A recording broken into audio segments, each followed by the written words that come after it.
Com o objetivo de abrir passagem até Constantinopla durante a Primeira Grande Guerra, os britânicos traçaram um plano muito ousado, um ataque naval maciço pelo Estreito de Dardanelos. A ideia original era que os couraçados fossem acompanhados por terra por uma divisão do exército. Eles iriam consolidando as tomadas de território. Mas, como no primeiro dia o avanço naval foi surpreendente e colocou de joelhos 4 dos fortes que protegiam o estreito, o comando da operação não só cancelou o envio de tropas terrestres por achar desnecessário, como fez planos como se a batalha já tivesse sido concluída com êxito. Por exemplo, a animação desse conselho de guerra foi tal, nesse momento, que parecia até infantil. Dizia que, assim que subjugassem os turcos, iriam usá-los como mercenários em outras batalhas na Áustria. Discutiram divisões territoriais da Palestina, dos territórios apossados pelos alemães na África, dos territórios apossados no Pacífico. Inclusive discutiram como exigiriam indenizações dos derrotados. Só que a frota não avançou muito mais do que aquilo. Na verdade, ela foi detida pelas minas e muitos navios foram perdidos ali. Muitos dos soldados e tripulantes morreram. Nada se deu como imaginaram. Houve até quem avisasse que não funcionaria, mas na hierarquia, quem avisou não decidia. Mas o que chama atenção aqui é como esses desejos se revelam. Desejos que vêm de ganância, de volúpia, desejo de vingança, de domínio, de fama, de glória. Muitos começam apresentando só um desejo simples de sobrevivência, mas depois querem uma boa qualidade de vida. Não há nada de errado com isso, mas depois disso vem o desejo de riqueza. E não satisfeitos, querem poder também. E no poder querem glória. E depois querem destruir aqueles que não lhe atribuem nenhum mérito. É como se essas vontades fossem um tipo de semente. Existem plantas cujas sementes ficam na terra por anos sem brotar, sem a luz do sol, porque estão ali abafadas por outras plantas, sem as condições adequadas, permanecem desconhecidas no meio do matagal. Aí limpamos a terra e, para surpresa, lá estão essas sementes brotando numa velocidade surpreendente. Estão a concorrer com as outras. As vontades mais escondidas, como sementes plantadas no subterrâneo mais escuro, quando as condições favorecem, eclodem, aparecem, surgem. Aquilo que, no calor da luta do dia a dia, pode até passar despercebido, que por conta das necessidades mais urgentes podem ficar esquecidas e parecem mesmo nem existirem. Basta que as circunstâncias se tornem propícias. Esses desejos ressurgem como se nunca tivessem deixado de aparecer. Desejos, desejos. Eis aí o motor dos homens e dos animais. É interessante que numa sessão sobre a virtude, Schopenhauer repete diversas vezes a frase latina Velle non dicitur, quer dizer não se aprende a querer. Não se aprende a querer, apenas se quer. A diferença dos homens para os animais é que os homens sabem que querem, sabem que desejam e podem mesmo lutar a favor ou contra seus desejos. Aliás, falando nessa questão de conhecer os desejos e falar sobre eles, entender deles, isso tudo fez com que houvesse uma vasta literatura a esse respeito. Literatura antiga, inclusive. Salomão escreveu sobre os desejos. Os gregos escreveram sobre os desejos. Muitos povos trataram desse tema. No mito grego, por exemplo, fala-se do deus dos desejos, o deus Potos, mas Potos era deus dos desejos por um bem ausente, de coisas que não estão ao alcance. Tanto faz desejar porque esse bem é o que poderia lhe preencher, como desejar porque a sua ausência é algo que não se pode suportar. É a ausência, na verdade, que provoca o desejo, segundo essas teorias, esses pensamentos. E esse desejo é carregado de angústia, carregado de saudade, como o desejo de ter de volta alguém que já morreu. Conta-se, por exemplo, que quando a rainha Artemísia II, de uma província persa, em 353 a.C., ficou viúva do rei Mausolo, que inclusive era seu irmão, desejou suprir essa carência prestando-lhe um tributo. Desejou construir um túmulo colossal para ele, do tamanho de sua saudade, algo maior que todos os já feitos.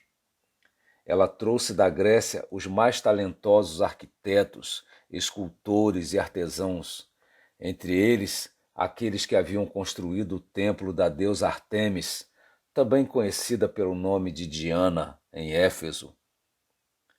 O túmulo do rei Mausolo tinha 50 metros de altura, decorado com inúmeras estátuas de bronze e esculturas, cercado por 36 colunas e culminava com uma pirâmide com 24 degraus. Sobre a pirâmide estava lá, esculpida em mármore, uma carruagem puxada por 4 cavalos, guiada pelo rei e pela rainha. A base era feita de mármore, mas também tinha detalhes em bronze e em ouro. Os lados da base eram repletos de esculturas feitas pelos maiores escultores gregos da época. Na câmara interior havia estátuas de leões e guerreiros. Essa obra foi tão grandiosa que, à semelhança do templo de Ártemis, Diana, ela também se tornou uma das 7 maravilhas do mundo antigo. A tumba exibia no mármore de suas laterais a batalha dos centauros com os lápitas, e do outro lado, a luta com as amazonas, feita pelos gregos. Entre cada coluna do templo havia também uma estátua, mas as principais estátuas eram as de Mausolo e Artemísia II, que foram esculpidas pelo grego Escopas. O esplendor da obra do túmulo de Mausolo em Halicarnassos foi tal que depois dela todos os túmulos feitos como monumentos em homenagem a mortos passaram a ser chamados de mausoléu. Depois de 10 anos de trabalho, feito por 30.000 homens, o túmulo foi concluído. Mas a rainha morreu antes de sua conclusão. A história conta que diariamente ela colocava um pouco das cinzas do marido em sua bebida. Isso foi lhe tirando a saúde pouco a pouco. E era isso que ela realmente esperava. Isso nos faz pensar como nossos desejos nos consomem. E por não conseguirem o que querem, muitas pessoas não se conformam e morrem por isso. Muitas vezes, noutros casos, nosso desejo se apresenta numa ação que nem percebemos ter sido provocada por tal desejo. Queremos muito algo e fazemos coisas que parecem não terem qualquer relação com aquilo que queremos. Na verdade, os desejos brigam dentro de nós por nossa atenção. Eles nos confundem, nos iludem. Quando focamos em um, perdemos o foco dos outros. Quando perseguimos um, atropelamos muitas vezes os outros que estão no caminho. Até porque nunca ouvimos a voz limpa e clara de um desejo isolado. Estamos sempre no tumulto das vozes que gritam, como num pregão da bolsa ou como numa feira oriental. E dentro de nós, as torcidas por esse desejo querem fazer mais pressão que a torcida rival. Nosso coração é uma arena de desejos e gostaríamos que todos conseguissem se satisfazer. Queremos atender desejos de sermos pessoas reconhecidas pela sabedoria, desejo de sermos reconhecidos e honrados, honrados pela nossa prudência, honrados pelas nossas habilidades, pela nossa responsabilidade, por darmos conta de nossas tarefas, pela educação dos filhos, pelo sustento da família, pelos elogios, pelos olhares, pelas curtidas, também porque cada vez mais somos pressionados a desejar um corpo bem cuidado, uma cabeça equilibrada, uma vida sexual invejável, possuir coisas, possuir roupa da moda, cabelos da moda. E como bem disseram Adorno e Horkheimer, se não temos sucesso, somos condenados como os culpados do fracasso, como se dependesse apenas de nós resolvermos as questões dos nossos desejos. Sócrates diz no Diálogo de Platão, o banquete, que só podemos desejar o que não temos. Então, faz pensar aí realmente nesse Deus que trabalha com a carência. O desejo, então, está ligado à falta. Há certa nostalgia em todo desejo. E Schopenhauer, comentando sobre isso, diz que se vivemos de desejo, vivemos de sofrimento. Nada pode preencher essa falta. A plenitude leva o ser humano ao tédio, ao marasmo, à inação. Por outro lado, Nietzsche argumenta que desejar algo que não seja o que temos é condenar o que temos ao desprezo, considerar insuficiente, inadequado, enfim, condenar nossa realidade de ser incapaz de nos preencher, incompetente para satisfazer aquilo que precisamos. Então nós vivemos buscando. E isso não seria viver, seria deixar a vida para depois, para quando alcançarmos aquilo que não é alcançável. Desejar outra realidade é depreciar esta. Nietzsche propõe que desejemos o que temos, até porque seria falta de respeito a isto que já nos serve, é desdenhar de seu serviço. Talvez este seja um bom momento mesmo para reavaliarmos como temos tratado aquilo que temos. Isso envolve reavaliar o que temos dito sobre as coisas que temos e como temos agido a respeito.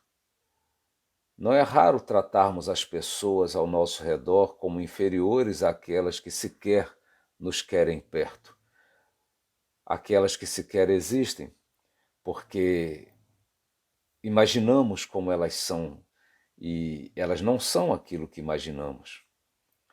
Não há nada de errado em desejar, mas às vezes desejamos sonhos e desprezamos a vida real. Desejar o que temos é representado na mitologia grega pelo deus Ímeros, irmão de Pótos, dois dos filhos de Afrodite e Eros. Ímeros tem que ver com o desejo a respeito do som, da música, do doce sabor da fruta, do prazer sexual, da pincelada do artista, da explanação do bom orador, do prato especial à mesa. Isto é, o desejo de ter aquilo que está ali, aquilo que é presente, como o vento que acaricia, a paisagem que se desvela, o abraço do amigo, a presença da família, a força da saúde, o conhecimento que se amplia, o aperto de mão que transmite confiança. Há tanto prazer disponível. Por que virar as costas para estas realidades presentes e se perder nas ausentes? O filósofo Gilles Deleuze diz que o problema não está com os desejos. Deleuze diz que os problemas, na verdade, se resumem no sujeito que deseja. Falta sujeito que saiba desejar, que saiba discernir entre realidade e fantasia, que valorize o que realmente tem valor. E aqui considero de grande valor a observação de Kierkegaard, de que a fé numa realidade eterna não anula nossa apreciação da realidade finita. Ao contrário, ela é posta sob um prisma muito mais valioso. O desejo deixa de ser fruto de egoísmo, deixa de ser fruto de vaidade, de competição, de desespero. O desejo, então, passa a decorrer do prazer de, no presente, já poder experimentar aquilo que está ausente. E aqui eu gostaria de fazer uma provocação. A provocação das provocações à razão. Você acha possível controlar os desejos, escolher os desejos? Responda para a gente.